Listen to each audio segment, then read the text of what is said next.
जो जज्बा एक इंसान ट्राई अगेन के लिए करता है, वही मेहनत वो अपने गोल को अचीव करने के लिए करता है। यही जज्बात आप इस सीजन में देखने के साथ साथ महसूस भी करेंगे। ये स्टोरी एक सॉकर मिशन पे बेस है, जो कि एक सिर्फ आपके इंटरटेनमेंट के लिए बनाई गई है और आपको आपका गोल अचीव करने के लिए मोटिवेशन भी देगी। तो शुरुआत करते हैं हम अपनी इस सीरीज की। यहाँ पे हम अपने मेन लीड कैरेक्टर को देखते हैं। वो पैनिक कर रहा होता है, लेकिन वो हिम्मत नहीं हारता। जीतने के चांस तो कम होते हैं, लेकिन फिर भी हिम्मत नहीं हारता। हमारे मेन लीड कैरेक्टर टीम इचिनान की तरफ से खेल रहा होता है, जिसके खिलाफ में मत्सुकाज कोकाऊ का हाई स्कूल खेल रहा होता है, जो बहुत ही अच्छी टीम होती है और इचिनान टीम से हाई स्कोर कर रही होती है और जीत के काफी ज्यादा करीब होती है। पैनिक के साथ साथ किस्मत से बॉल हमारे मेन कैरेक्टर इसागी के पास पहुंचती है और वो काफी परेशान होकर सोचने लगा कि अगर मैंने गोल ना किया तो हमारे जापान की टीम तो हार जाएगी और साथ ही अपोजिट टीम जीत जाएगी। ये सब वो सोच ही रहा होता है कि तभी उनकी टीम का एक मेंबर कहता है कि बॉल पास करो। मेन कैरेक्टर यहाँ देखेगा कि गोल उसके पास से करीब है, लेकिन साथ ही उसको सोच आती है कि अगर ये बॉल को गोल ना कर पाया तो क्या होगा। तभी टीम मेंबर बोलता है कि याद रखो, हम सब ने मिलके जीतना है, ना तो तुम अकेले जीत सकते हो और ना ही हम अकेले जीत सकते हैं, सो प्लीज बॉल पास करो। यही सुनते इसाकी सोचता है कि क्यों ना हमारी टीम का मकसद है कि हम मिलके काम करें। यही वो सोच के बॉल टीम मेंबर को पास करता है, लेकिन अनफॉर्चुनेटली वो गोल नहीं कर पाता और उनकी टीम हार जाती है और अपोजिट टीम जीत जाती है। अब इंटरव्यू देने शुरू होते हैं और वो काफी ज्यादा गुरूर करने लगते हैं कि ये हमें तो पहले ही पता था कि हमारी टीम ही जीतेगी, हमारी टीम बहुत अच्छी है, हार्ड वर्किंग है। ये सुन के चाइनीज टीम को बहुत दुख होता है और अफसोस भी होता है कि वो हार गए, लेकिन मेहनत के बाद भी उन लोगों को कोई फल ना मिला। तभी उनका कोच उनसे कहता है कि तुम लोगों ने बहुत ज्यादा अच्छे खेला और बहुत ज्यादा बहादुरी से खेला। मुझे अफसोस है कि हम लोग जीत नहीं पाए और मुझे बहुत अफसोस हुआ कि इस साल हम नहीं खेल पाएंगे। मैं जानता हूँ कि तुम सब टीम मेंबर्स अच्छा खेलते हो, लेकिन अब हम कुछ नहीं कर सकते। ये सुनकर सबको बहुत ज्यादा बुरा लगता है। कोच कहता है कि तुम लोग याद करो,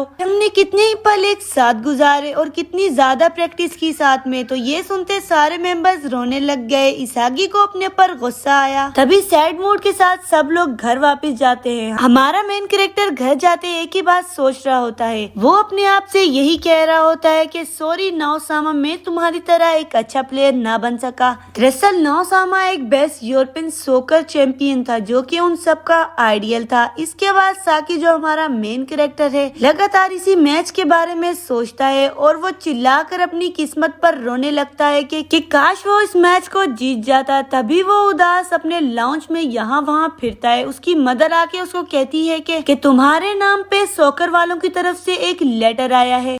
इसागी लेटर को ओपन करता है तो वहाँ एक एड्रेस के साथ इनविटेशन दिया गया होता है। इसागी वहाँ जाने की ठान लेता है। नेक्स्ट मॉर्निंग जब वो उस एड्रेस पे जाता है तो उसकी मुलाकात अपने मैच की उसी अपोजिट टीम मेंबर से होती है। वो उसको लिए अंदर आ जाता है। जैसे ही वो अंदर आता है तो उसको मालूम होता है कि इनविटेशन सिर्फ इन्हीं को नहीं मिला, बल्कि यहाँ पे काफी तादाद में लोग होते हैं। एकदम से वहाँ रूम की लाइट्स ऑफ हो जाती हैं और एक लाइट स्टेज में फोकस करती है, जहाँ एक अजीब सा बंदा खड़ा होता है। वो अपनी स्पीच स्टार्ट करते हुए कहता है कि मैं हूँ ईगो जिम्पाजी, वो जो जापान को एक वर्ल्ड कप जिताएगा। साथ ही वो कहता है कि मैं इस पूरे वर्ल्ड में एक बेस्ट ट्रैकर बनने वाला हूँ, जो तुम 300 लोगों में से कोई एक होगा जो आखिर में बचेगा, और इस ट्रैकर के मिशन को मैं ब्लू लॉक का नाम दे रहा हूँ। साथ ही वो कहता है कि अगर तुम में से कोई जाना चाहता है तो वो अभी जा सकता है। अगर एक बार भी तुम में से किसी एक ने हामी भर ली और इसमें कदम रख लिया तो तुम किसी सूरत में भी इसको छोड़ के नहीं जा सकते। तभी वहाँ कल की विनिंग टीम का एक मेंबर कायरा बोलता है कि हम तो टीम के साथ वर्क करने वाले हैं, हम अकेले काम नहीं कर सकते, इसीलिए मैं ये छोड़ कर जा रहा हूँ। कायरा को देखते काफी सारे लोग कहते हैं कि हमारे पास इन फजूल कामों के लिए वक्त नहीं, हम भी ये छोड़कर जा रहे हैं। वो कहता है कि मैं सबसे यही कहना चाहूंगा, बस तुम सब वर्ल्ड कप की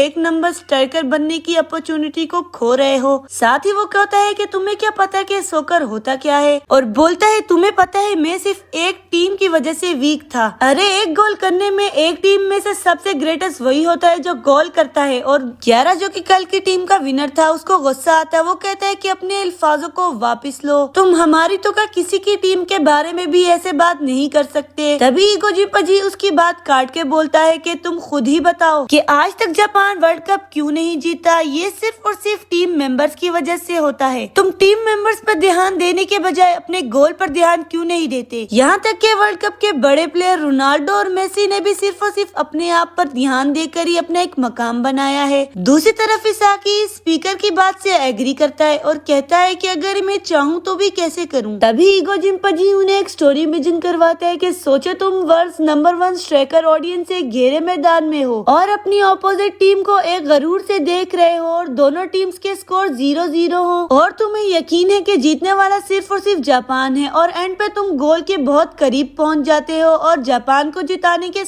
सारा बोझ तुम्हारे कंधों पर है। तुम्हारा एक मेंबर तुमसे कहता है कि मुझे बॉल पास करो और तुम उसको बॉल ना पास करके सेल्फ बिलीफ और सेल्फ कॉन्फिडेंस के साथ बॉल पास नहीं करते और खुद गोल करने के लिए भागते हो, तभी तुम जीत जाते हो। और सोचो जापान की सारी ऑडियंस तुम्हारे लिए तालियां बजाती है। साथ ही वो एक ब्लू डॉट जिसको उसने ब्लू लॉक का नाम दे रखा होता है उसे ओपन करके कहता है कि अब फैसला तुम सबके पास है, यदि तुम इसको छोड़ना चाहते हो या तुम इसको लेना चाहते हो। बहुत सारे लोग वापस जाने का सोचने लगते हैं सिर्फ और सिर्फ इसकी बिना पर कि वो अपनी टीम के साथ खेलना चाहते हैं, लेकिन इसाकी को इसकी बात एक्सेप्टेबल लगती है और वो यही सोचने लगा कि वो लोग भी टीम के एक मेंबर की वजह से हारे और वो एक जोश के साथ दौड़ के पास जाने लगता है, जिसको देख के क्यारा और बहुत सारे लोग उसके पीछे पीछे आ जाते हैं। अब यहाँ हम देखते हैं कि ब्लू लॉक के अंदर बहुत ही ज्यादा अजीब दुनिया दिखाई जाती है। ईगो जिम्पाजी को कहता है कि यहाँ तुम जिस तरह खेलोगे तुमने पीछे कहीं नहीं ऐसा खेला। तभी काफी रूम्स हमें दिखाए जाते हैं। इसाकी जो कि हमारा मेन लीड कैरेक्टर होता है उसको 299 सेट्स का नेम दिया जाता है जो कि एक रूम का नेम होता है जहाँ उसके साथ 11 लोगों का ग्रुप बनता है। यहाँ इसाकी के साथ क्यारा भी मौजूद होता है। वो लोग एक दूसरे को अपने बारे में बताने लगते हैं। तभी वहाँ के माइक में ईगो जिम्पाजी की आवाज आती है। वो कह रहा होता है कि तुम सबको ये रूम दिया गया है, कि तुम सबको एक रूम दिया गया है जो कि तुम लोगों ने शेयर करना है और ये भी कहता है कि तुम सबकी शर्ट पे कुछ रैंक लिखे हैं। इसाकी की शर्ट पे 299 होता है। तभी वो सुनता है कि ये रैंक जितनी मेहनत की जाएगी इतना इम्प्रूव होगा और वो बढ़ता जाएगा। ईगो जिम्पाजी ये भी बताता है कि तुम में से सिर्फ 5 प्लेयर ही 6 मंथ के लिए मेहनत करके आगे टूर्नामेंट के लिए पास होंगे और वो वर्ल्ड कप में रजिस्टर होंगे। अगर तुम में से कोई हार गया तो वो जापान की सॉकर टीम के साथ खेलने से कासिर हो जाएगा। अब मैं तुम लोगों को एक टास्क दूंगा जिसको पूरा खेलने के लिए तुम्हारे पास 163 सेकंड्स हैं। सो टास्क ये है कि तुम सबको एक दूसरे पर बॉल से अटैक करना है और इस टाइम अगर जिसको बॉल लग गई तो वो यहाँ से डिस्क्वालीफाई हो जाएगा और तुम अपने हाथों का इस्तेमाल बिल्कुल भी नहीं कर सकते। तभी अनाउंस किया जाता है कि बॉल मारने की पहली टर्म इग्राशी नामी बंदे को दी जा रही है जिसका रैंक सबसे लोएस्ट यानी 300 था। उसको को बॉल दी जाती है और सब उससे दूर भागने लगते हैं। तकरीबन हाफ मिनट से भी ज्यादा के टाइम गुजर जाते हैं और वो इग्राशी किसी एक प्लेयर को भी बॉल नहीं मार सका। तभी क्यारा इसाकी से कहता है कि मैं यहाँ सिर्फ और सिर्फ एक शख्स ईगो जिम्पाजी को झूठा साबित करने के लिए आया हूँ, अकेले काम करने के लिए नहीं। तभी इग्राशी देखता है कि एक शख्स एक कोने में आराम से लेटा हुआ है। इग्राशी उसको बॉल किक करने ही लगता है। तभी वो बंदा अपने सर के बल टांगे उठाकर इग्राशी को मारता है। इग्राशी को ये देख बहुत ज्यादा गुस्सा आ जाता है और वो किक मारने वाला अजीब सा शख्स कहता है कि उसने हाथों से मारने से मना किया था, ना के टांगों से। वो ये बोल ही रहा होता है कि इग्राशी सोने वाले एक बंदे को बॉल किक कर देता है। अब उस बंदे को पता चलता है कि जब तक उसने किसी और बंदे को बॉल नहीं मारी 163 सेकंड्स खत्म होने से पहले तो वो डिस्क्वालीफाई हो जाएगा। तभी वो गुस्से में बॉल आगे इग्राशी को मारने लगता है, लेकिन आगे इग्राशी बचने के लिए एकदम से इसाकी को अपने सामने कर देता है और बॉल बेचारे इसाकी के पेट पे बहुत जोरों से लगती है। अब बात इसाकी पर आ चुकी थी। 136 सेकंड के अंदर अंदर इसाकी को किसी को बॉल मारनी थी, नहीं तो वो वहाँ से डिस्क्वालीफाई हो जाएगा। वो अपने गोल पर गौर करते हुए दर्द में ही उठता है और प्लेयर्स की तरफ एक जोश से बढ़ता है कि मुझे ये करना ही करना है। वो बहुत कॉन्फिडेंस से बॉल को किक करता है, लेकिन अनफॉर्चुनेटली बॉल किसी को भी नहीं लगती। तभी इसाकी के पास टाइम कम होता है और उसकी बॉल किसी को भी नहीं लग रही होती। उसके पास टाइम काफी कम बचा होता है। तभी वो देखता है कि वही बंदा जिसने इग्राशी को किक किया था उसने किसी और को पकड़ रखा है। वो पकड़ने वाला बोलता है कि ये तुम्हारे पास एक सुनहरा मौका है, जल्दी से इसको बॉल मार दो इसाकी। तभी इसाकी सोचने लगता है कि बॉल मारूं या ना, लेकिन ये मेरे पास एक सुनहरी मौका है। उसी टाइम वो बंदा उस आदमी को इसाकी के ऊपर फेंकते बोला, तुम बॉल क्यों नहीं मार रहे? वो गाय इग्राशी के ऊपर से उठ जाता है, लेकिन उसके गिरने से इग्राशी के पाँव में मोच आ जाती है। अब इसाकी देखता है कि वो आसानी से इग्राशी को बॉल मार के अपना करंट गोल पूरा कर सकता है। इसाकी बॉल को लेके